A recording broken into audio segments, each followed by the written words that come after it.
இன்றைக்கி நம்ம காயல் சமையல் பகுதியில் பார்க்க போகிறது ஒரு ஹெல்த்தியான சைட் டிஷ்ஷுன்னு சொல்லலாம். சப்பாத்திக்கு நீங்கள் சாப்பிட்லாம் அல்லது ரைஸ் கூடயும் சாப்பிட்லாம். ராஜ்மா மசாலா கிரேவி எப்படி பண்ண போகிறோன்னு பார்க்க போகிறோம். இந்த ராஜ்மான்றது ரொம்ப உடம்புக்கு ஆரோக்கியமானதுன்னு எல்லாத்துக்குமே தெரியும். ராஜ்மாவை ஒரு நாள் ஃபுல்லாக ஊற வச்சுருங்க. நைட் ஃபுல்லாக ஊற வச்சுட்டு மறுநாள் யூஸ் பண்ணும்போது ஒரு 7-8 விசில் நல்லா வேக வைக்கணும். வெந்ததுக்கப்புறம் வெங்காயம், தக்காளி, இஞ்சி பூண்டு, மஞ்சத்தூள், தனி மிளகாத்தூள் எல்லாத்தையும் தனியாக எடுத்து வச்சுருக்கேன். இப்போ நம்ம ஒரு பேஸ்ட்டு மேக் பண்ண போகிறோம். வெங்காயம், தக்காளி, இஞ்சி பூண்டு பேஸ்ட்டு நம்ம இதில் இஞ்சி பூண்டு ராவாவும் போட்டுக்கலாம். நான் ஆல்ரெடி இருக்கிறதுனால இஞ்சி பூண்டு பேஸ்ட்டும் போட்டுக்கிட்டேன். தனி மிளகாத்தூள், மஞ்சத்தூள், உப்பு கொஞ்சம் தேவைக்கு நம்ம இதோட போட்டு நல்லா கிரைண்ட் பண்ணி பேஸ்ட் ஆக்கிடணும். இப்படி நம்ம அரைக்கும்போது தேங்காய் வேணுன்ற அவசியமே இல்லை. நம்ம அரைச்சி போட்டிங்கன்னு வச்சுங்களேன், அந்த மசாலா இன்னும் நல்ல திக்காகவும் இருக்குன்றதுனால நம்ம இதில் அரைச்சி விடுறோம். இப்போ அரைச்சி வச்ச பேஸ்ட்டோட இன்னும் கொஞ்சம் தேவையான அளவுக்கு தனி மிளகாத்தூள், வேறு எந்த மசாலாவும் இதுக்கு நம்ம போடலை. ஆனால் ரொம்ப ரொம்ப ருசியாக இருக்கும். இதோட உப்பு கொஞ்சம் சேர்த்து கொஞ்சம் நல்லா மிக்ஸ் பண்ணி எடுத்துருங்க. இப்போ இது அப்படியே தனியாக இருக்கட்டும். நம்ம அடுத்ததாக நம்ம தாளிக்க போகிறோம். எப்படி ராஜ்மா மசாலா செய்ய போகிறோன்றது. ராஜ்மா ரொம்ப ரொம்ப ஹெல்த்தியானது. குக்கரில் 2 டேபிள் ஸ்பூன் அளவுக்கு எண்ணெய் விட்டுக்குங்க. இந்த ராஜ்மாவில் சோடியம், பொட்டாசியம் எதுவுமே கிடையாது. அதனால் நம்ம சிறுநீரக கோளாறு இருக்கிறவங்க கூட தாராளமாக இதை செய்து சாப்பிட்லாம். இப்போ எண்ணெய் காஞ்சதுக்கப்புறம் இதில் பட்டை ஒரு சின்ன துண்டு, ஏலக்காய் 1, கிராம்பு 1. இது ரொம்ப நிறைய போட்டிங்கன்னா கரம் மசாலா வாசனை ரொம்ப அதிகமாக தெரியும். அதனால் இதில் நான் ஒன்று தான் அப்படின்ற அளவுக்கு போட்டிருக்கேன். பிரிஞ்சி இலையும் சேர்த்துங்க, நல்ல வாசனையாக இருக்கும். இதோட கொஞ்சம் கருவேப்பிலை அதோட போட்டு நம்ம தாளிச்சிக்கிட்டு இருக்கோம். இப்போது இந்த ராஜ்மா முழுக்க முழுக்க புரோட்டீன் தான் அதில் அதிகமாக இருக்குது. அதனால் எல்லாருமே தாராளமாக இதை எடுத்துக்கலாம். அதிகமாக உணவில் சேர்த்துக்கணும். அதாவது சாலடாவோ அல்லது குருமா, மசாலா, இந்தமாதிரி ரைஸு, இந்த மாதிரி நிறைய வெரைட்டிஸ் பண்ணலாம்.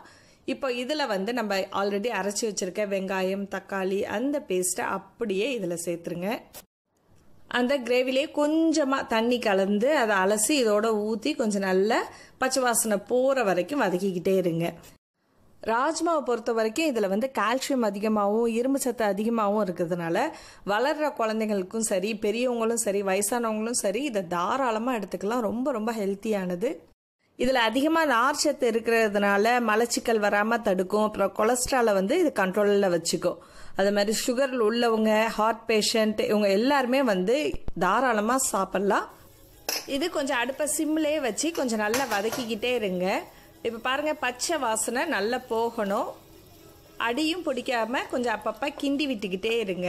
இதில் நான் அதிகமாக மசாலா சேர்க்காத காரணம் இந்த ராஜ்மாவோட சத்து முழுசாகவே நமக்கு போய் சேரணுன்றதுனால தான் கொஞ்சம் பேசிக்காக உள்ள இந்த கிரேவியை நான் உங்களுக்கு செஞ்சு காமிச்சிட்ருக்கேன். இப்போது கொஞ்சமாக நம்ம அலசி வச்ச தண்ணியை இதோட சேர்த்துட்டு இன்னும் கொஞ்சம் நேரம் கொதிக்கட்டும். அது பச்சை வாசனை நல்லாவே போகட்டுங்க. ஏற்கனவே கொஞ்சம் நல்லா வதங்கிட்டு இப்போ தண்ணி விட்டுருக்கிறதுனால கொஞ்சம் கொதிக்கட்டும். இது ரொம்ப சிம்பிளாக நான் செய்யக்கூடிய ரெசிபி. இதோட உங்களுக்கு இன்னும் வேணும்னா வெங்காயம், தக்காளி, இஞ்சி பூண்டு பேஸ்ட்டு இதெல்லாம் அரைக்கும் போது அதை ராவாக அரைக்காமல் நீங்கள் அப்படி கொஞ்சம் வதக்கிட்டு அதோட கொஞ்சம் தேங்காய், இன்னும் கிரேவி திக்காக வரணுன்றதுக்காக முந்திரி பருப்பு இதெல்லாம் சேர்த்து கொஞ்சம் நல்லா வதக்கிட்டு பண்ணிங்கன்னா இன்னும் ரிச்சாகவே இருக்கும். இப்போ பாருங்கள், நல்ல தண்ணி கொதிச்சிருச்சு. அதாவது கிரேவி நல்ல பதத்துக்கு வந்துருச்சு. இப்போ நம்ம வேக வச்சிருக்கிற ராஜ்மா ஒரு பவுல் அளவுக்கு எடுத்திருக்கேன்.